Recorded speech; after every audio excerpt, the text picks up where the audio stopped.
Welcome to Tripura Info News Update. GBP হাসপাতালে চিকিৎসাধীন চিকিৎসক ডাক্তার শারবানী দেববর্মা। পারিবারিক বিবাদের জেরে তাঁর স্বামী তথা হাসপাতালের মেডিকেল সুপারিনটেন্ডেন্ট ডাক্তার বিধান গোস্বামীর বিরুদ্ধে মারধরের অভিযোগ উঠেছে।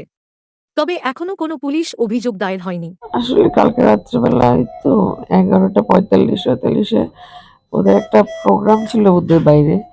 ওইখানের মধ্যে খাওয়া দাওয়া বা এটা এরকমই কিছু হয়েছে। তো রাতের বেলায় এসছে বাড়িতে আসার পরে আমি যখন বাইরে কোথাও যাই মানে যখনই যাই কোনো সময় তখনই বলে যে তুমি কোথায় গেছো, নানা রকমের কথাবার্তা বলে কোশ্চেন করে। তো সেই অনুযায়ী সে যখন করে তো আমারও মনে হয়েছে তা সেও তো রাত্রেবেলা 12টার সময় আসছে। তাই বলছি তুমি রাত্রেবেলা এত 12টার সময় এত দেরি করে কেন আসছো?